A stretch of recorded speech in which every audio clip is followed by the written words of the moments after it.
உங்கள் favourite TV ஷோக்களை இனி miss பண்ண தேவையில்லை. ZEE5 இல் முற்றிலும் இலவசமாக காணுங்கள், இங்கேயும் எப்பொழுதும். உங்களோட மனைவி மூட் ஸ்விங்ல தான் இருக்காங்கிறத எந்த சிம்டம்ஸ் வச்சு கண்டுபிடிப்பீங்க? நான் ஹாப்பியாக இருந்தால் அவங்களுக்கு அது பிடிக்காது, அப்போ மூட் ஸ்விங் ஆவாங்க. ஹாப்பியா இருந்தா ஆகாது. ஃபோன் எடுக்க மாட்டாங்க, பிளாக்ல போட்டுருவாங்க. சம்டைம்ஸ் பிளாக் பண்ணிடுறாங்க. பிளாக்லே பிளாக்கா பிளாக்லே போட்டுருவாங்க. இப்போ இதுல எத்தனை பேரோட மனைவி வந்து கால் பண்ணா ஹஸ்பண்ட பிளாக்ல போடுறது? நிறைய டைம். என்னப்பா 1/4 இருப்பாங்க போலயே. நீங்க எதுக்கு ஹஸ்பண்ட் நம்பர் பிளாக்ல போடுறீங்க? ஒரு கெத்து சார். கெத்தா? என்ன ஒரு ஆனந்தம் அந்த கரடி மூஞ்சலுக்கு. ஓகே, இப்போ நீங்க பிளாக் பண்ணிட்டீங்க, அவர் ரீச் பண்ண முடியல. இப்போ அவர் என்ன பண்ணணும்? இப்போ அவங்க சொன்னாங்க இதை பண்ணணும் அதை பண்ணணும், நீங்க அவர் என்ன பண்ணணும் நீங்க எதிர்பார்க்குறீங்க? சார் நாங்க கல்யாணத்துக்கு முன்னாடியே ஒரு டீலிங் போட்டுட்டோம்.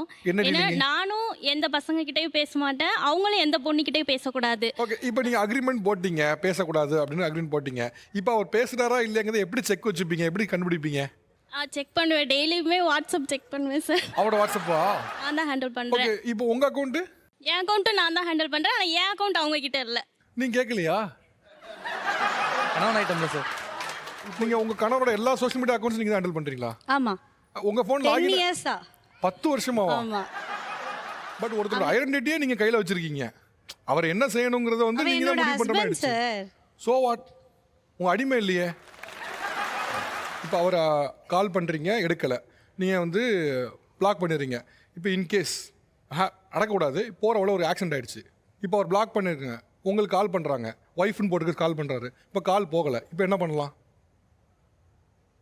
நீங்கள் எவ்வளோ பெரிய முட்டாள்தனம் பண்ணுறீங்க பாருங்க. அது யோசிக்கவே மாட்டீங்களே. எல்லாருமே அவங்க போயிடலாம் தான் சொல்கிறாங்க. என் ஒய்ஃபை என்ன 2 மாதம் விட்டு போயிட்டாங்களா? 2 மாதம் விட்டு போயிட்டாங்க. இப்போது கண்டுபிடிச்சி நான் கூப்பிட்டு வந்து இப்போ இங்கே வர்றதுக்கு காலையில் வரும்போது கூட நானும் உன் தங்கச்சி வீட்டுக்கு வரல, நாங்கள் வரேன்னு உடனே க்ளோஸ், டைவர்ஸ் கொடுத்துரு எனக்கு. ZEE5 ஆப்பை டவுன்லோட் செய்து அனைத்து எபிசோடுகளையும் இலவசமாக பாருங்க.